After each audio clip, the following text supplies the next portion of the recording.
Hey guys, it's me, Lily, the creative director here at Bubblegum Cartoons. Today we're going to be doing a little bit of a different video today. My workspace is completely different than it usually is, so I don't have my equipment or my files to work on. So I'm going to be animating Sophie here while I answer some of your questions I asked you guys on YouTube, on the Discord, and on Patreon. What questions you had for me, and you guys had some really unique questions. I know this is not my first Q&A, but these were all like really good questions. So stay tuned, and yeah, let's answer some of your questions. Number one is from Chicken Nugget. It's a cute name.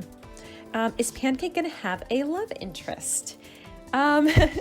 No, I do not plan for Pancake to have a love interest. He's kind of like a gaseous cloud. You can tell from the theme song, he's just kind of like this puff of smoke, and he's like eyeballs with a little star on his forehead. So he's kind of incapable of love, unfortunately. He does grow close, and he does learn to care for Sophie in particular, but romantically, I don't think so. I do have another demon cat in like a similar situation called Waffles, and she's kind of supposed to be his opposite, so maybe they'll have like a little like love-hate thing. But other than that, no, there's not going to be like some human he comes across and he falls in love with or anything like that. All right, Chibi Magic asks, will I post the show soon? And this is the golden question. Like I said, unfortunately, I'm away from my studio. I have none of the files. I have some of them on my Google Drive, and Carolina's still working on the theme song as well. I really want to release it. I know since all you guys are kind of in lockdown like I am, you're super bored and you want to watch stuff, but it is coming. Cozy asks, how many voice actors do you have? It is literally just me and my brother, just the two of us. I voice Sophie, and my brother voices Pancake, but then actually my other brother voices Kiyoshi very quickly in like one of the trailer things. He doesn't have a speaking role in the pilot. We'll get to know him more, I think, in episode 3. And my friend Sasha, who is awesome, she speaks fluent Japanese, so she'll be helping out doing Japanese speaking roles on the show. So I have some really fun things planned for my friend Sophie, my friend Sasha. Chibi Magic asks, is the pilot finished? And yes, it is unfortunate, but the pilot's been done for, I think, over a year now. It's really unfortunate because animating for me is like the easy part. It's the fun part. It's all the minutia of everything else in the business that really slows me down. So I animate what I can, in between doing business jargon. Inkfest asks, with monsters like the Rabot 8000 or the Sakura Blossom Imp, are they going to be in the show, or are they just trailer filler? And this is a really great question. So every little creature you see in any of the promotional materials, trailers, the pilot, Sophie's Picnic Panic short, they all have a story behind them because everything I do kind of has at least a little bit of thought behind it. So for the Rabot 8000, which you guys see in the theme song, he kind of like has these like arm cannons.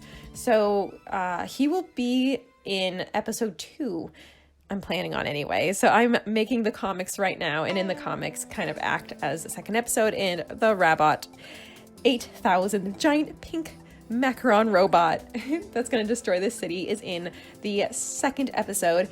And yeah, I just kind of asked myself, like, why do the monsters of the week have to be physical monster demons? Like, what if it's a robot? So it was really inspired by, I had those like little, those dogs, those little robot dogs when I was a kid, and it had like the screen for eyes, and it would open its eyes or blink its eyes with like these little 8-bit light up things. So that was a huge inspiration for that. And then the Sakura Blossom Imp was trailer filler. He was supposed to be the villain in Sophie's Picnic Panic. You can probably tell by the backgrounds, and she's even, I think, wearing the same dress. So that was the initial idea, but when I further kind of developed her cheesecake powers, I'm like, I don't know, like throwing cheesecakes at a flying thing wasn't very clever, and there wasn't a whole lot of ways I could really push the medium, if you know what I mean. So I decided that I wanted to make an Optizoid, which is a monster that is very top heavy, has a very vulnerable eyeball, and there's lots of different ways that like she can slip and fall and catch herself and propel herself upwards, and the cheesecake powers have so much more range now that we got rid of the Sakura imp. I do like how he looks. I would like to draw more of them. However, yes, he was scrapped. He was an initial idea, but he is no more, unfortunately. Zach Gordon asks, what is your favorite thing to animate? And generally, I love to animate hair and clothing. Also, those magical girl transformations are like some of the most fun things ever. D Pebble People asks, I want to start my own series soon. Do you have any attention grabbers I could use for characters or animation in general? And yes, I think I actually have a video like top 5 things to help your animation stand out.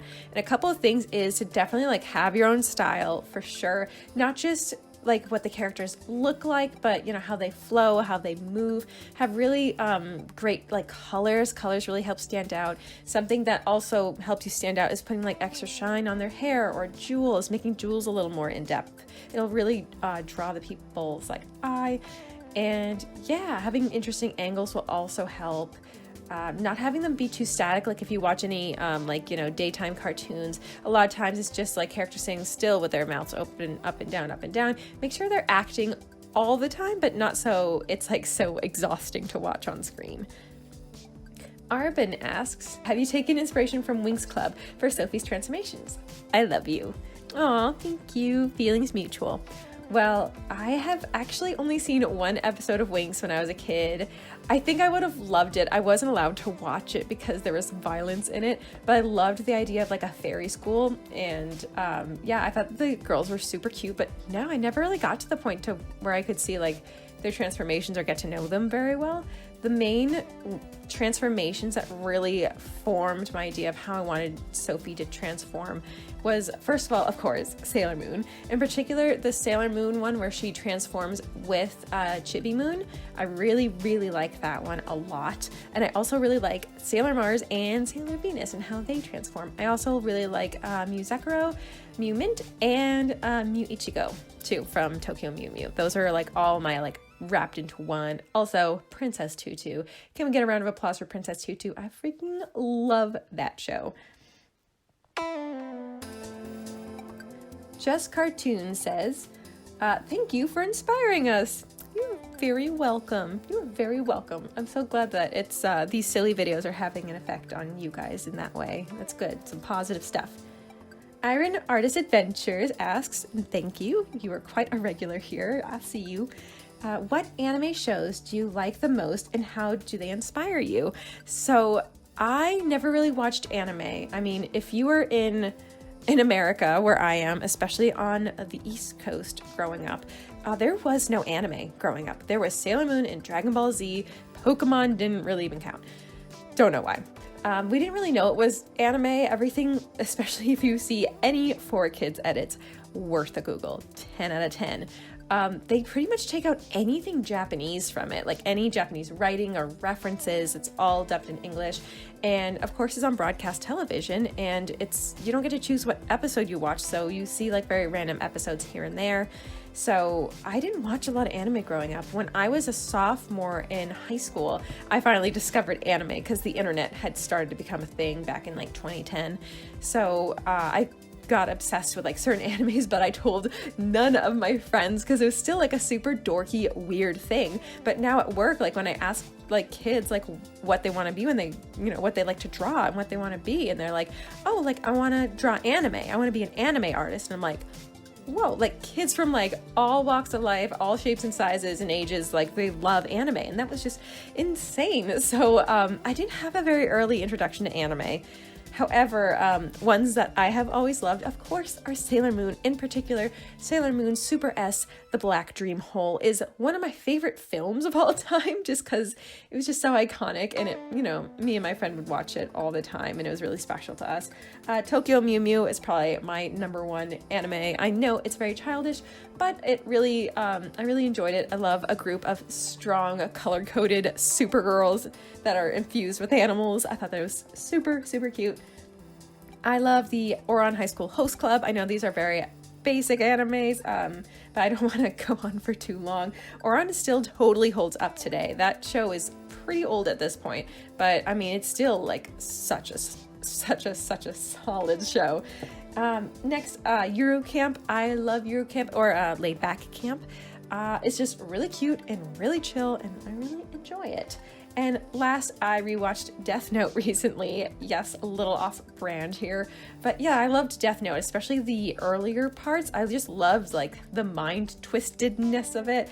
It was crazy. So how all these inspired me was obviously like the magical girl transformations and making things just really, really beautiful.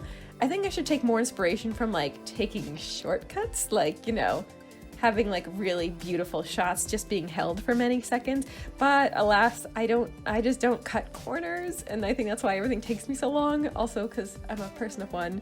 So anime is very inspiring. Like, just kind of getting out of the Western animation headspace, I think is really, really great. Just like getting to know like all sorts of animation from around the world, I think is really, really important. Obviously, I love Ghibli movies, but I think that's technically not anime. Anto Animation Studios asks, do you have any tips for young animators who want to make their own show? Yes, I do. As a young animator who wants to make her own show, I didn't have anyone to guide me through this experience. I just kind of flew through the seat of my pants. So take it all with a grain of salt, I suppose. I would definitely first and foremost make a show that you're gonna love. Make a show you want to be on TV, because you're going to be stuck with this for years. We established Bubblegum Cartoons back in 2016, and we did a bunch of shorts before we even started developing Demonic Crepes. That was going to be like our big, like, we're coming out, here we come. So it was really important for me that I wanted to put all this stuff together, stuff I wasn't allowed to watch, like punching and kicking and stuff like that. And the whole, like, innocent girlishness and like, it's just so silly and wholesome and sweet slumber party vibes, 90 vibes.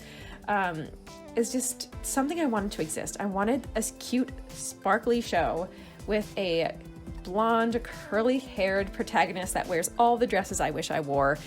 And I just kind of made this fantasy my reality. And I think there's at least hopefully one person out there who would look at this and be like, heck yeah, I'm so excited this is on TV. This pushes all my buttons too.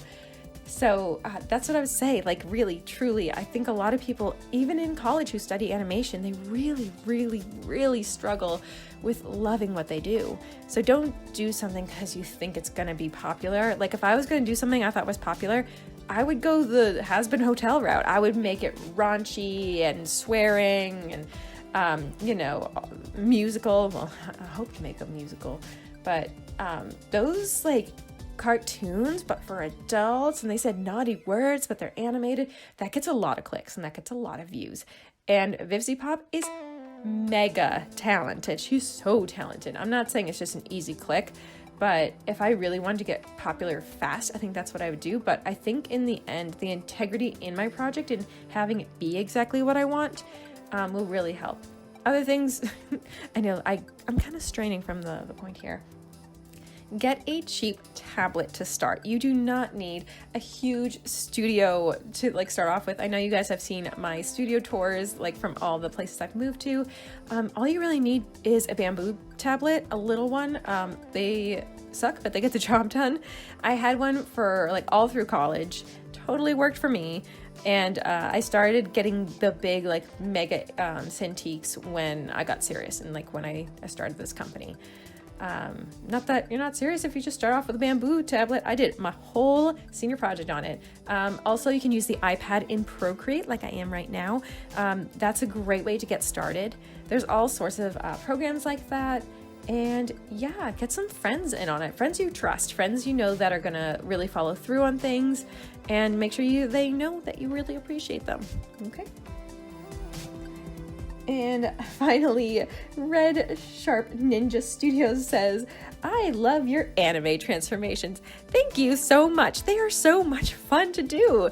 Alrighty, guys. Thank you so much for your questions. If you guys would like to be a patron on Patreon, head on over there. We have a lot of fun. As much fun as possible right now, honestly. And until next time, guys, stay inspired.